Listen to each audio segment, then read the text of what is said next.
Hello dear friends, ಇವತ್ತಿನ ವಿಡಿಯೋದಲ್ಲಿ ಒಂದು ಸಿಂಪಲ್ ಆದ ಎನರ್ಜೆಟಿಕಲ್ ರೆಮಿಡಿಯನ್ನು ನಾನು ನಿಮಗೆ ಹೇಳ್ಕೊಡ್ತೀನಿ.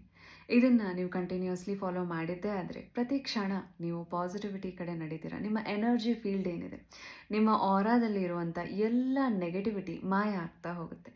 ಜೊತೆಗೆ ಇನ್ ಫ್ಯೂಚರ್ ನೀವು ನೆಗೆಟಿವಿಟಿಯನ್ನು, ಟಾಕ್ಸಿಕ್ ಪೀಪಲ್ನ, ಟಾಕ್ಸಿಕ್ ರಿಲೇಷನ್ಶಿಪ್ನ ಅಥವಾ ಎಲ್ಲೇ ಹೋದರೂ ನೆಗೆಟಿವ್ ಎಕ್ಸ್ಪೀರಿಯನ್ಸ್ ಏನಾಗ್ತಿತ್ತು ಅವೆಲ್ಲವೂ ಕೂಡ ನಿಮ್ಮ ಎಕ್ಸ್ಪೀರಿಯನ್ಸಿಂದ ಮಾಯ ಆಗ್ತಾ ಹೋಗುತ್ತೆ. So are you guys ready? ಇವತ್ತಿನ ವಿಡಿಯೋ ಸ್ಟಾರ್ಟ್ ಮಾಡೋಕ್ಕಿಂತ ಮುಂಚೆ, ನನ್ನ ಹೆಸರು Sanjana. I am a healer, mindset coach. ನಿಮ್ಮೆಲ್ಲರಿಗೂ Believe Achieve TV Kannada YouTube ಚಾನಲ್ಗೆ ಪ್ರೀತಿಯ ಸ್ವಾಗತ. ನಿಮ್ಮೆಲ್ಲರ ಪ್ರೀತಿಗೆ, ಕಾನ್ಸ್ಟೆಂಟ್ ಸಪೋರ್ಟ್ಗೆ ತುಂಬ ಥ್ಯಾಂಕ್ಸ್. ಯಾರೆಲ್ಲ ಇನ್ನೂ ಸಬ್ಸ್ಕ್ರೈಬ್ ಆಗದೆ ನೋಡ್ತಾ ಇದ್ರೆ ಈಗಲೇ ಸಬ್ಸ್ಕ್ರೈಬ್ ಮಾಡಿ, ಬೆಲೈಕನ್ ಕೂಡ ಪ್ರೆಸ್ ಮಾಡಿ. ಸೊ ಇವತ್ತಿನ ವಿಡಿಯೋ ಸ್ಟಾರ್ಟ್ ಮಾಡೋಣ. Let's get started. ಖಂಡಿತ ಅಮೇಝಿಂಗ್ ಆದ ರೆಮಿಡಿಯನ್ನು ತಿಳ್ಕೊಳ್ಳೋಣ. ಬಿಫೋರ್ ದ್ಯಾಟ್, ಈ ರೆಮಿಡಿಯನ್ನು ಯಾಕೆ ಫಾಲೋ ಮಾಡಬೇಕು, ಯಾರು ಫಾಲೋ ಮಾಡಬೇಕು, ಹೇಗೆ ಫಾಲೋ ಮಾಡಬೇಕು, ಆ್ಯಂಡ್ ಆಲ್ಸೋ ಈ ರೆಮಿಡಿ ಹಿಂದೆ ಇರುವಂಥ, ಇಷ್ಟು ಸಿಂಪಲ್ ಆದ ರೆಮಿಡಿ ಹಿಂದೆ ಇರುವಂಥ ರೀಸನ್ ಏನು ಅನ್ನೋದನ್ನು ಮೊದಲು ತಿಳ್ಕೊಳ್ಬೇಕು. ಇಲ್ಲ ಅಂತ ಅಂದರೆ ಈ ಎಲ್ಲ ನೀವು ರೀಸನ್ ಏನಾದರೂ ನಿಮ್ಮ ಬ್ರೈನ್ಗೆ, ನಿಮ್ಮ ಸಬ್ಕಾನ್ಷಿಯಸ್ ಮೈಂಡ್ಗೆ ಕೊಡದೇ ಇದ್ದರೆ, ಯಾವ ಕಾರಣಕ್ಕೋಸ್ಕರ ನೀವು ಪ್ರಾಕ್ಟೀಸ್ ಮಾಡ್ತಾ ಇದ್ದೀರಾ ಅನ್ನೋ ರೀಸನ್ ಹೇಳದೇ ಇದ್ದರೆ, ನಿಮ್ಮ ಸಬ್ಕಾನ್ಷಿಯಸ್ ಮೈಂಡ್ ಇರಲಿ, ನಿಮ್ಮ ಕಾನ್ಷಿಯಸ್ ಮೈಂಡ್ ಇರಲಿ ನಂಬಲ್ಲ. ಆ್ಯಂಡ್ ಇದು ಸುಮ್ಮನೆ ಒಂದು ನಿಮ್ಮ ಟೈಮ್ ವೇಸ್ಟ್ ಮಾಡೋ ಒಂದು ಕೆಲಸ ಆಗೋಗುತ್ತೆ. ಹಾಗಾಗಬಾರ್ದು ಅಂತ ಅಂದರೆ ಈ ಪ್ರಾಕ್ಟೀಸ್ ಹಿಂದ್ಗಡೆ ಇರುವಂತಹ ಸೈನ್ಸ್ ಏನು, ಅಥವಾ ಯಾಕೆ, ಯಾವ ಎನರ್ಜಿ ಪರ್ಸ್ಪೆಕ್ಟಿವಿಂದ ಈ ಪ್ರಾಕ್ಟೀಸ್ ಮಾಡಿದರೆ ನಿಮಗೆ ಒಳ್ಳೆಯದಾಗುತ್ತೆ, ಇದು ಹಿಂದಿರುವಂತಹ ರೀಸನ್ ಏನು ಅನ್ನೋದನ್ನು ಮೊದಲು ತಿಳ್ಕೊಳ್ಳೋಣ. ಬಿಫೋರ್ ದ್ಯಾಟ್, ನನ್ನ ಕೆಲವೊಂದು ಕ್ವೆಶನ್ಸ್ಗೆ ನೀವೆಲ್ಲರೂ ಆನ್ಸರ್ ಮಾಡಬೇಕು. ಸೊ ನಿಮ್ಮ ಹಾರ್ಟ್ ಮೇಲೆ ಕೈ ಇಟ್ಟು ನಿಜವಾಗ್ಲೂ ಆನ್ಸರ್ ಮಾಡಿ. ಸೊ ಎಷ್ಟೋ ವರ್ಷದ ಹಿಂದೆ ಆಗಿರುವಂತಹ ನೆಗೆಟಿವ್ ಇನ್ಸಿಡೆಂಟ್ನ ಕಹಿ ನೆನಪು ಇನ್ನೂ ಕಾಡ್ತಾ ಇದೆಯಾ? ಸೊ ನಿಮ್ಮ ಫ್ರೆಂಡ್ಸ್ ಇರಲಿ, ಫ್ಯಾಮಿಲಿ ಮೆಂಬರ್ಸ್ ಇರಲಿ, ಆ ಇನ್ಸಿಡೆಂಟ್ ಬಗ್ಗೆ ಏನೋ ಒಂದು ಸ್ವಲ್ಪ ಮಾತಾಡಿದಾಗ ಸಡನ್ನಾಗಿ ನೀವು ಟ್ರಿಗರ್ ಆಗ್ತೀರಾ? ನಿಮಗೆ ಮೋಸ ಮಾಡಿರುವಂಥ ಅಥವಾ ನಿಮ್ಮ ಫೀಲಿಂಗ್ಸ್ ಜೊತೆ ಆಟ ಆಡಿರುವಂತಹ ವ್ಯಕ್ತಿಯನ್ನು ನೆನಪು ಮಾಡಿಕೊಂಡಾಗ ನಿಮಗೆ ಸಿಟ್ಟು ಬರುತ್ತಾ? ಟಾಕ್ಸಿಕ್ ರಿಲೇಷನ್ಶಿಪ್ಪಲ್ಲಿದ್ದು ಅದರಿಂದ ಬಹಳಷ್ಟು ನೋವು ಅನುಭವಿಸಿ ಹೊರಗೆ ಬಂದರೂ ಕೂಡ ಆ ವ್ಯಕ್ತಿಯನ್ನು ಮರೀಲಿಕ್ಕೆ ಸಾಧ್ಯ ಆಗ್ತಾ ಇಲ್ವಾ? ಅಥವಾ ಆ ವ್ಯಕ್ತಿ ನೆನಪಾದಾಗ ಪ್ರತಿ ಸಲ ಸಿಟ್ಟು ಬರೋದು, ಇರಿಟೇಷನ್ ಆಗೋದು ಆಗ್ತಾ ಇದೆಯಾ? ಸೊ ಎಲ್ಲ ಈ ಆ ವ್ಯಕ್ತಿಗೆ ಸಂಬಂಧಪಟ್ಟಂತಹ ಅಥವಾ ಆ ಇನ್ಸಿಡೆಂಟ್ಗೆ ಸಂಬಂಧಪಟ್ಟಂತಹ ಏನೇ ವಿಷಯ ನಿಮಗೆ ಕಣ್ಮುಂದೆ ಬಂದರೂ, ಸಿಂಪಲ್ ಒಂದು ಸಾಂಗ್ ಬಂದರೂ ಕೂಡ ಅಗೇನ್ ನೀವು ಆ ಮೆಮರಿಗೆ ಹೋಗ್ತೀರಾ? ಸಿಂಪಲ್ ನಿಮ್ಮ ಮನೆಯಲ್ಲಿ ಯಾರೋ ಏನೋ ಒಂದು ಅನ್ಇಂಟೆನ್ಷನಲಿ ಮಾತಾಡಿದಾಗಲೂ ಕೂಡ ಸಡನ್ನಾಗಿ ನಿಮಗೆ ಅಷ್ಟು ವರ್ಷ ಹಿಂದೆ ಆಗಿರುವಂಥ ಘಟನೆಯ 3D ಇಮೇಜ್ ನೆನಪಾಗತ್ತಾ? ಸರಿ, ಫೈನಾನ್ಸ್ ವಿಷಯಕ್ಕೆ ಬರೋಣ. ಯಾರಾದರೂ ನಿಮಗೆ ನಿಮ್ಮ ದುಡ್ಡು ತೊಗೊಂಡು ಮೋಸ ಮಾಡಿರೋದಾಗಿದ್ದರೆ, ಅಥವಾ ಕೊಡದೇ ಇರೋದಾಗಿದ್ದರೆ, ದುಡ್ಡು ಕೊಡದೇ ಇರೋದು, ತುಂಬ ಆಟ ಆಡಿಸ್ತಾ ಇದ್ದಾರೆ ಅಂತ ಅಂದರೆ, ಸಡನ್ನಾಗಿ ಈಗ ಯಾವುದೇ ಹೋಪ್ ಇಲ್ಲ ಆ ವ್ಯಕ್ತಿಯಿಂದ ನಿಮಗೆ ದುಡ್ಡು ಸಿಗೋವಂಥದ್ದು, ಬಟ್ ಸ್ಟಿಲ್ ಆ ವ್ಯಕ್ತಿಯನ್ನು ನೆನಪು ಮಾಡಿಕೊಂಡಾಗ ನಿಮಗೆ ತುಂಬ ಬೇಜಾರಾಗೋದು ಅಥವಾ ನಿಮ್ಮ ಬಾಡಿಯಲ್ಲಿ ಒಂದು ರೀತಿ ಇರಿಟೇಷನ್ ಫೀಲ್ ಆಗೋದು ಆಗ್ತಾ ಇರುತ್ತಾ? ಸೊ ನಿಮ್ಮ ಹೆಲ್ತ್ ವಿಷಯಕ್ಕೆ ಬರೋಣ. ಯಾವುದೋ ಒಂದು ಕನ್ಸರ್ನ್ ಇರುತ್ತೆ ನಿಮಗೆ, ಸರಿ, ಪ್ರತಿ ಕ್ಷಣ ಆ ಕನ್ಸರ್ನ್ ಬಗ್ಗೆ ಇರುವಂಥ ಸಿಂಪ್ಟಮ್ ಇರಲಿ. ಈಗ ಟಿ ವಿ ಪ್ರೋಗ್ರಾಮ್ ನೋಡ್ತಾ ಇರ್ತೀರ ನೀವು, ಅದರಲ್ಲಿ ಯಾವುದೋ ಒಂದು ಹೆಲ್ತ್ ಅವೇರ್ನೆಸ್ ಪ್ರೋಗ್ರಾಮ್ ಇರುತ್ತೆ, ಅಲ್ಲಿ ನಿಮಗೆ ಇರುವಂತಹ ಕನ್ಸರ್ನ್ ಬಗ್ಗೆ, ಆರೋಗ್ಯದ ಏನು ಸಮಸ್ಯೆ ಇರುತ್ತಲ್ಲ ಅದ್ರ ಬಗ್ಗೆ ಮಾತಾಡ್ತಾ ಇರ್ತಾರೆ. ಸಡನ್ನಾಗಿ ನಿಮಗೆ ಫಿಯರ್ ಆಗೋದು ಆಗ್ತಾ ಇರುತ್ತೆ. ಸೊ ಕಂಟಿನ್ಯೂಸ್ಲಿ ಫಿಯರ್, ಫ್ರಸ್ಟ್ರೇಷನ್, ಒಂದು ರೀತಿ ಇರಿಟೇಷನ್, ಆ್ಯಂಗರ್, ಸಿಟ್ಟು, ಸೊ ಇವೆಲ್ಲ ಭಾವನೆಗಳನ್ನು, ಇವೆಲ್ಲ ಇಮೋಷನ್ಸ್ನ ಆನ್ ಅ ಡೈಲಿ ಬೇಸಿಸ್ ನೀವು ಅನುಭವಿಸ್ತಾ ಇದ್ದೀರಾ? ಸೊ ಇದಕ್ಕೆ ನೀವೆಲ್ಲರೂ ಐ ಹೋಪ್ ಆನ್ಸರ್ ಮಾಡಿರ್ತೀರಾ ಅಂದ್ಕೊಂಡಿದ್ದೀನಿ. ಸೊ ಇನ್ನು ಎಷ್ಟು ದಿನ ನೀವು ಇದೇ ಥರ ಲೈಫ್ನ ಲೀಡ್ ಮಾಡಬೇಕು ಅನ್ನೋ ಡೆಸಿಷನಲ್ಲಿದ್ದೀರಾ? ಸೊ ಇನ್ನು ಎಷ್ಟು ದಿನ ನಿಮ್ಮ ಬಾಡಿಗೆ, ನಿಮ್ಮ ಮನಸ್ಸಿಗೆ, ನಿಮ್ಮ ಸುತ್ತಮುತ್ತ ಇರೋರಿಗೆ, ನಿಮ್ಮ ಫ್ಯಾಮಿಲಿ ಮೆಂಬರ್ಸ್ಗೆ ಒಂದು ರೀತಿ ಪಝಲ್ ಆಗಿ ಇರಬೇಕು ಅನ್ನೋ ಆಸೆ ಇದೆಯಾ? ನಿಮ್ಮನ್ನು ಹ್ಯಾಂಡಲ್ ಮಾಡೋದೇ ಒಂದು ಟಾಸ್ಕ್ ಆಗಿರಬೇಕಾ? ಇಲ್ಲ ಅಲ್ವಾ? ಸೊ ನಮ್ಮನ್ನು, ನಮ್ಮ ಇಮೋಷನ್ಸ್ನ ಹ್ಯಾಂಡಲ್ ಮಾಡುವಷ್ಟು ನಾವು ಸ್ವತಂತ್ರರಾಗಿದ್ದೀವಿ ಅಲ್ವಾ? ಕೆಲವೊಂದು ಇನ್ಸಿಡೆಂಟ್ ನಮ್ಮ ಲೈಫ್ನಲ್ಲಿ ನಡೆಯುತ್ತೆ, ನಮ್ಮನ್ನು ಸ್ಟ್ರಾಂಗ್ ಮಾಡಲಿಕ್ಕೆ, ನಮ್ಮಲ್ಲಿರುವಂತಹ ಸ್ಟ್ರೆಂತ್ ಇರಲಿ, ರೆಸಿಲಿಯನ್ಸ್ ಇರಲಿ, ಅದನ್ನು ಹೊರಗೆ ತರಲಿಕ್ಕೆ, ಅದರಿಂದ ಪಾಠ ಕಲಿತು ಮೂವ್ ಆನ್ ಆಗೋದು ಅಷ್ಟೇ ನಮ್ಮ ಕೆಲಸ ಆಗಿರುತ್ತೆ. ಬಟ್ ನಾವೇನು ಮಾಡ್ತೀವಿ, ಆ ಇನ್ಸಿಡೆಂಟ್ ಆದಾಗ ಅದರಿಂದ ಏನು ತೊಗೊಳ್ಬೇಕೋ ಅದನ್ನು ತೊಗೊಳ್ದೆ, ಅದರಿಂದ ತೊಗೊಳ್ಳೋ ಅಂಥದ್ದು ಏನು ಹೇಳಿ? ಬ್ಯಾಡ್ ಮೆಮರೀಸ್. ಸೊ ಪ್ರತಿ ಕ್ಷಣ ಟಾಕ್ಸಿಕ್ ಪೀಪಲ್ ಇರಲಿ, ಟಾಕ್ಸಿಕ್ ಇನ್ಸಿಡೆಂಟ್ ಇರಲಿ, ಲಾಸ್ ಇರಲಿ, ಅದ್ರ ಬಗ್ಗೆನೇ ಯೋಚನೆ ಮಾಡ್ತಾ ಇರೋದು. ಸೊ ಪ್ರತಿ ಕ್ಷಣ ನೀವು ಇದೇ ಥರ ಯೋಚನೆ ಮಾಡ್ತಾ ಇದ್ರೆ ಜಸ್ಟ್ ರಿಮೆಂಬರ್ ನಿಮ್ಮ ಆರಾ ಹೇಗಿರುತ್ತೆ, ನಿಮ್ಮ ಎನರ್ಜಿ ಹೇಗಿರುತ್ತೆ, and what kind of people, opportunities you attract in your life.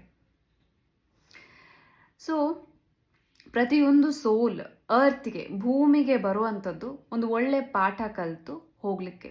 And ದೇವರು ಅಥವಾ ಯೂನಿವರ್ಸ್ ಏನು ಮಾಡ್ತಾರೆ ಅಂತ ಅಂದರೆ, ನಮ್ಮ ಅನುಕೂಲಕ್ಕೆ ನಮ್ಮ ಊಟ, ಬಟ್ಟೆ ಆ್ಯಂಡ್ ಇಲ್ಲಿರುವಂಥ ಶೆಲ್ಟರ್ ಇರ್ಬೋದು, ಫ್ಯಾಮಿಲಿ ಮೆಂಬರ್ಸ್, ಅದಕ್ಕೆ ಸಪೋರ್ಟಿವ್ ಆಗಿರುವಂಥ ಫ್ಯಾಮಿಲಿ ಮೆಂಬರ್ಸ್ ಎಲ್ಲವನ್ನ ಕ್ರಿಯೇಟ್ ಮಾಡಿ ಕೊಟ್ಟಿರ್ತಾರೆ. ನಮ್ಮ ಕೆಲಸ ಅಷ್ಟೇ, ನಮ್ಮ ಸೋಲ್ ಏನು ಕಲೀಲಿಕ್ಕೆ ಬಂದಿದೆ ಅದನ್ನು ಕಲಿಯುವಂಥದ್ದು. ಈ ಚಾಲೆಂಜಸ್ ಏನು ಬರುತ್ತೆ, ಆ ಚಾಲೆಂಜಸ್ಸಿಂದ ಏನೋ ಒಂದು ಪಾಠ ನಾವು ಕಲಿಯೋದಿರುತ್ತೆ. ನಮ್ಮ ಇಮೋಷ್ನಲಿ ನಾವು ಇಂಟೆಲಿಜೆಂಟ್ ಆಗೋವಂಥದ್ದು ಇರ್ಬೋದು, ಅಥವಾ ಇನ್ನೂ ಸ್ಟ್ರಾಂಗ್ ಆಗೋರು ಇರ್ಬೋದು, ಅಥವಾ ಇನ್ನೂ ಯಾವ ರೀತಿ ನಮ್ಮನ್ನು ನಾವು ನಮ್ಮ ಎನರ್ಜಿಯನ್ನು ಇರ್ಬೋದು, ನಮ್ಮ ಫೀಲಿಂಗ್ಸ್ನ ಇರ್ಬೋದು, ಎಷ್ಟು ವೈಸ್ ಆಗಿ ಇನ್ವೆಸ್ಟ್ ಮಾಡಬೇಕು ಅನ್ನೋದನ್ನು ತಿಳಿಸ್ಲಿಕ್ಕೆ ಕೆಲವೊಂದು ಇನ್ಸಿಡೆಂಟ್ ಆಗಿರುತ್ತೆ. ಅದು ಹೆಲ್ತ್ ಇರ್ಬೋದು, ರಿಲೇಷನ್ಶಿಪ್ ಇರ್ಬೋದು, ಕರಿಯರ್ ಇರ್ಬೋದು, ಫೈನಾನ್ಸ್ ವಿಷಯದಲ್ಲಿರ್ಬೋದು. ಆದರೆ ಅದರಲ್ಲಿರುವಂತಹ ಪಾಠ ಕಲಿಯದೆ ನಾವು ಬರೀ ನೆಗೆಟಿವಿಟಿಯನ್ನಷ್ಟೇ ತಗೊಂಡಾಗ ಏನಾಗುತ್ತೆ, ನಮ್ಮ ಸೈಕಿ ಅಥವಾ ನಮ್ಮ ಎನರ್ಜಿ ಫೀಲ್ಡ್, ನಮ್ಮ ಆರಾದಲ್ಲಿ ಈ ನೆಗೆಟಿವಿಟಿ ತುಂಬುತ್ತಾ ಹೋಗುತ್ತೆ. ನೆಗೆಟಿವಿಟಿಯನ್ನು ನಾವೇ ನಮ್ಮ ಕೈಯಾರೆ ಸ್ಟೋರ್ ಮಾಡ್ತಾ ಹೋಗ್ತೀವಿ. ನಮ್ಮೆಲ್ಲರಿಗೂ ಕೂಡ ವಿಕ್ಟಿಮ್ ಆಗಿರೋದು ಬಹಳ ಫೇವ್ರೆಟ್. ಸೊ ಅವರಿಂದ ಹೀಗಾಯಿತು, ಆ ಇನ್ಸಿಡೆಂಟ್ನಿಂದ ಹೀಗಾಯಿತು, ಹಾಗಾಯಿತು ಅಂತ. ನೀವು ಯಾವಾಗ ವಿಕ್ಟಿಮ್ ಆಗಿರ್ತೀರ ಆವಾಗ ಮ್ಯಾನಿಫೆಸ್ಟ್ ಮಾಡಲಿಕ್ಕೆ ಸಾಧ್ಯ ಇಲ್ಲ. So victim cannot manifest. So ಆದ ಕಾರಣ ನಿಮ್ಮ ಮ್ಯಾನಿಫೆಸ್ಟೇಷನ್ ಪವರ್ ಜಾಸ್ತಿ ಆಗಬೇಕು, ನಿಮ್ಮ ಜೀವನದಲ್ಲಿ ಪಾಸಿಟಿವಿಟಿಯನ್ನು ಅಟ್ರಾಕ್ಟ್ ಮಾಡಬೇಕು ಅಂತ ಅಂದರೆ ದಯವಿಟ್ಟು ಇವತ್ತಿನಿಂದ ಆ ನೆಗೆಟಿವಿಟಿಯನ್ನು ನೆನಪು ಮಾಡ್ಕೊಳ್ಳೋದಾಗಿರ್ಬೋದು, ಪ್ರತಿ ಕ್ಷಣ ಆ ಫ್ರಸ್ಟ್ರೇಷನ್, ಇರಿಟೇಷನಲ್ಲಿ ಬದುಕೋದನ್ನು ಬಿಡಬೇಕಾಗತ್ತೆ. ಸೊ ಈಗ ರೆಮಿಡಿಗೆ ಹೋಗೋಕ್ಕಿಂತ ಮುಂಚೆ ಇನ್ನೊಂದು ಮೇಜರ್ ಆಗಿ ನೀವು ಇದನ್ನೆಲ್ಲ ಮಾಡ್ತಾ ಇರಬೇಕಾದ್ರೆ ಚಕ್ರಗಳ ಬಗ್ಗೆ ನಿಮಗೆ ಖಂಡಿತ ಗೊತ್ತಿರುತ್ತೆ. 2 ಮೇಜರ್ ಆದ ಚಕ್ರ ಇನ್ಫ್ಲೂಯೆನ್ಸ್ ಆಗುತ್ತೆ, 2 ಮೇಜರ್ ಆದ ಚಕ್ರ ಬ್ಲಾಕ್ ಆಗುತ್ತೆ. ಸೊ ನಮ್ಮ ಹುಬ್ಬುಗಳ ಮಧ್ಯೆ ಈ ಬಿಂದು ಏರಿಯಾದಲ್ಲಿ ಆಜ್ಞಾ ಚಕ್ರ ಇರುತ್ತೆ, ಅದನ್ನು ಥರ್ಡ್ ಐ ಚಕ್ರ ಅಂತಾರೆ. ಬೇಸಿಕಲಿ ಪಾಸ್ಟಲ್ಲಿ ಆದಂಥ ಇನ್ಸಿಡೆಂಟ್ನ ತುಂಬ ನೆನಪು ಮಾಡಿಕೊಂಡು ಅದರಲ್ಲೇ ಇದ್ದಾಗ ಏನಾಗುತ್ತೆ, ನಮ್ಮ ಥರ್ಡ್ ಐ ಚಕ್ರ ಬ್ಲಾಕ್ ಆಗುತ್ತೆ. ಹೇಗೆ ಅಂತ ಅಂದರೆ, ಥರ್ಡ್ ಐ ಚಕ್ರ ಅಥವಾ ಆಜ್ಞಾ ಚಕ್ರ ನಮ್ಮ ಇಂಟ್ಯೂಷನ್ ಚಕ್ರ ಅಂತಾರೆ. ಯೂನಿವರ್ಸ್ ಎಷ್ಟು ಬ್ಯೂಟಿಫುಲ್ ಆಗಿ ನಮ್ಮನ್ನು ಡಿಸೈನ್ ಮಾಡಿದೆ ಅಂತ ಅಂದರೆ, ನಮ್ಮಲ್ಲಿ GPS ನಮ್ಮ ಒಳಗಡೆನೇ ಇದೆ. ಸೊ ಗೈಡೆನ್ಸ್ ಏನಿದೆ ಅದು ನಮ್ಮ ಔಟರ್ ವರ್ಲ್ಡಲ್ಲಿ ಇಲ್ಲ, ನಮ್ಮ ಬಾಡಿ ಒಳಗಡೆನೇ ಇದೆ, ನಮ್ಮ ಎನರ್ಜಿ ಸೆಂಟರ್ಸ್ ಒಳಗಡೆನೇ ಇದೆ. ಬ್ಯೂಟಿಫುಲ್ ಗೈಡೆನ್ಸ್ ಸಿಸ್ಟಮ್ ಯಾವುದು ಅಂತ ಅಂದರೆ ಚಕ್ರದಲ್ಲಿ ಇರುವಂಥದ್ದು ಈ ಆಜ್ಞಾ ಚಕ್ರ. ಇಂಟ್ಯೂಷನ್ ಪವರ್ ಸ್ಟ್ರಾಂಗ್ ಆಗುತ್ತೆ. ಸೊ ನಿಮ್ಗೇನೋ ಒಂದು ಗೈಡೆನ್ಸ್ ಬೇಕಾಗಿರುತ್ತೆ, ಅಥವಾ ನೀವು ಏನೋ ಒಂದು ಕೆಲಸ ಮಾಡಬೇಕಾಗಿರುತ್ತೆ, ಏನೋ ರಿಲೇಷನ್ಶಿಪ್ಪಿಗೆ ಎಂಟರ್ ಆಗಿರ್ತೀರಾ, ಮದುವೆ ಆಗಲಿಕ್ಕೆ ಡಿಸೈಡ್ ಮಾಡಿರ್ತೀರ, ಓಕೆ, ನಿಮ್ಮ ಇಂಟ್ಯೂಷನ್ ಪವರ್ ಸ್ಟ್ರಾಂಗ್ ಇದ್ದಾಗ ಏನಾಗುತ್ತೆ, ಆ ಪರ್ಸನ್ ಕರೆಕ್ಟಾ ಇಲ್ವಾ ಎಲ್ಲವೂ ಗೊತ್ತಾಗ್ತಾ ಹೋಗುತ್ತೆ. ಬಟ್ ಏನು ಮಾಡ್ತೀವಿ ನಾವು, ನಮ್ಮ ಪಾಸ್ಟ್ ವೂಂಡ್ ಅಥವಾ ನಮ್ಮ ಓವರ್ ಥಿಂಕಿಂಗಿಂದ ಏನು ಮಾಡ್ತೀವಿ, ಈ ಆಜ್ಞಾ ಚಕ್ರವನ್ನು ಬ್ಲಾಕ್ ಮಾಡ್ತೀವಿ. ಈ ಆಜ್ಞಾ ಚಕ್ರ ಬ್ಲಾಕ್ ಆದಾಗ ನಮ್ಮ ಮನಸ್ಸು, ನಮ್ಮ ಇಂಟ್ಯೂಷನ್ ಏನು ಹೇಳುತ್ತೆ ಅದನ್ನು ತಿಳಿದುಕೊಳ್ಳಿಕ್ಕೆ ಅಥವಾ ನಾವು ಕೇಳಿಸ್ಕೊಳ್ಳಿಕ್ಕೆ ನಮ್ಮ ಹತ್ರ ಆಗ್ತಾ ಇರಲ್ಲ.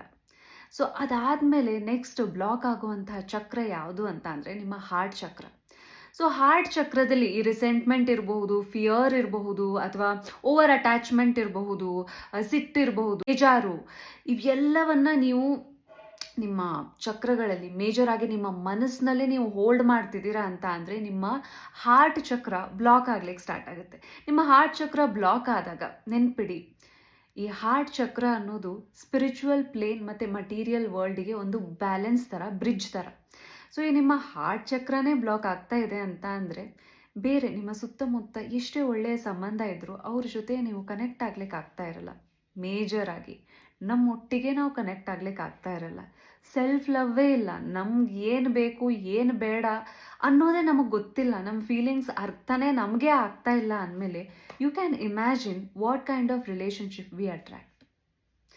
ಇನ್ನೊಂದು ಮೇಜರ್ ಮೋಸ್ಟ್ ಡೇಂಜರಸ್ ಕೆಲಸ ಆಗ್ತಾ ಇರುತ್ತೆ. ಏನು ಅಂತ ಅಂದರೆ, ನೀವು ಪ್ರತಿ ಕ್ಷಣ ಓವರ್ ಥಿಂಕ್ ಮಾಡಬೇಕಾದ್ರೆ, ಪ್ರತಿ ಕ್ಷಣ ಪಾಸ್ಟಲ್ಲಿ ನಿಮಗೆ ನೋವು ಕೊಟ್ಟಂತಹ ಟಾಕ್ಸಿಕ್ ವ್ಯಕ್ತಿಯನ್ನು, ಇನ್ಸಿಡೆಂಟ್ನ ನೆನಪು ಮಾಡ್ಕೊಳ್ತಾ ಇರಬೇಕಾದ್ರೆ, ಫೀಲ್ ಮಾಡ್ತಾ ಇರಬೇಕಾದ್ರೆ ಗೊತ್ತಿಲ್ದಂಗೆ ಆ ವ್ಯಕ್ತಿಗೂ ನಿಮಗೂ ಎನರ್ಜೆಟಿಕಲ್ ಕಾರ್ಡ್ ಎಸ್ಟಾಬ್ಲಿಷ್ ಆಗುತ್ತೆ. ಎನರ್ಜೆಟಿಕಲ್ ಕಾರ್ಡ್ ಅಂತ ಅಂದರೆ ನಿಮಗೂ ಆ ವ್ಯಕ್ತಿಗೂ ಎನರ್ಜೆಟಿಕಲಿ ಲಿಂಕ್ ಸ್ಟಾರ್ಟ್ ಆಗುತ್ತೆ. ಆ ವ್ಯಕ್ತಿಯ ನೆಗೆಟಿವಿಟಿಯನ್ನು ಕಾನ್ಷಿಯಸ್ಲಿ ಆರ್ ಅನ್ಕಾನ್ಷಿಯಸ್ಲಿ ನೀವು ಅಟ್ರ್ಯಾಕ್ಟ್ ಮಾಡ್ತಾ ಇರ್ತೀರ. ಹಾಗಾದರೆ ಈಗೇನು ಮಾಡಬೇಕು?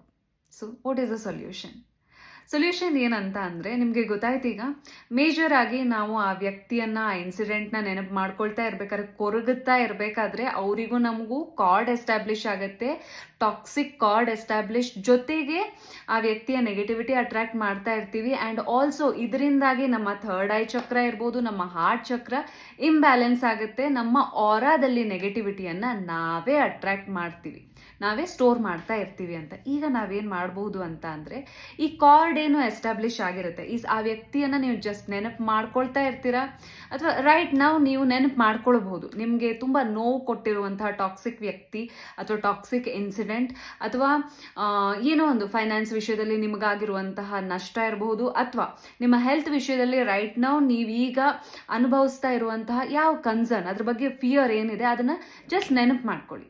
Just close your eyes and remember. Okay, so ನೆನಪು ಮಾಡ್ಕೊಂಡ್ರಿ ಅಲ್ವಾ? ಅಫ್ಕೋರ್ಸ್ ನೆನಪು ಮಾಡ್ತಾ ಇದ್ದಂಗೆ ಬಾಡಿ ರಿಯಾಕ್ಟ್ ಮಾಡ್ಲಿಕ್ಕೆ ಸ್ಟಾರ್ಟ್ ಮಾಡುತ್ತೆ. ಬಾಡಿಯಲ್ಲಿ ಸಿಟ್ಟಿರ್ಬೋದು, ಇರಿಟೇಷನ್ ಇರಬಹುದು, ಫ್ರಸ್ಟ್ರೇಷನ್ ಇರ್ಬೋದು, ಸ್ಟಾರ್ಟ್ ಆಗುತ್ತೆ. Let it be. ಸೊ ಈಗ ನೀವೆಲ್ಲರೂ ಕೂಡ ನಿಮ್ಮ ಬಲಗೈ ಇರ್ಬೋದು, ಎಡಗೈ ಇರ್ಬೋದು, ಅದನ್ನು ನಿಮ್ಮ ಈ ಎರಡು ಐಬ್ರೋ ಏನಿದೆ, ಐಬ್ರೋ ಮಿಡ್ಲಲ್ಲಿ ಈ ಬಿಂದು ಏರಿಯಾ ಏನಿರುತ್ತೆ ಅಲ್ಲಿ ನೀವು ಫೋಕಸ್ ಮಾಡ್ಬೋದು. ಸೊ ಅಲ್ಲಿ ಏನಂತ ಅಂದರೆ, ನಿಮಗೂ ಆ ವ್ಯಕ್ತಿಗೂ, ಆ ಇನ್ಸಿಡೆಂಟ್ಗೂ, ಆ ಎಕ್ಸ್ಪೀರಿಯನ್ಸ್ಗೂ ಅಥವಾ ನಿಮ್ಮ ಹೆಲ್ತ್ ಕನ್ಸರ್ನ್ಗೂ ಆಗಿರುವಂತಹ ಈ ಕಾರ್ಡ್ ಏನಿದೆ ಅದನ್ನು ಈಗ ಕಟ್ ಮಾಡುವಂತಹ ಟೈಮ್. ಸೊ ನಿಮ್ಮ ಸೈಕಿಯಲ್ಲಿ, ನಿಮ್ಮ ಆರಾದಲ್ಲಿ ಆ ನೆಗೆಟಿವಿಟಿ ಸ್ಟೋರ್ ಆಗದೇ ಇರುವಂತೆ ತಡೆಯುವಂತಹ ಟೈಮ್ ಈಗ. ಹೇಗೆ? ಸೊ ನಿಮ್ಮ ಐಬ್ರೋ ಮಧ್ಯದಲ್ಲಿ ನಿಮ್ಮ ಬಲಗೈ ಅಥವಾ ಎಡಗೈ ತೊಗೊಂಬಂದು 3 ಸಲ ಕಟ್ ಕಟ್ ಕಟ್ ಅಂತ ಹೇಳಿ. ಈಗ ನಿಮ್ಮ ಹಾರ್ಟ್ ಚಕ್ರದ ಮುಂದೆ ಹೀಗೆ ಕೈ ಹಿಡಿದು 3 ಸಲ ಕಟ್ ಕಟ್ ಕಟ್. ನಂತರ ಎಕ್ಸಾಕ್ಟ್ಲಿ ನಿಮ್ಮ ಥರ್ಡ್ ಐ ಚಕ್ರ ಏನಿದೆ ಅದರ ಹಿಂದೆ, ಸೊ ನಿಮ್ಮ ಈ ತಲೆ ಹಿಂಭಾಗದಲ್ಲಿ ಕಟ್ ಕಟ್ ಕಟ್.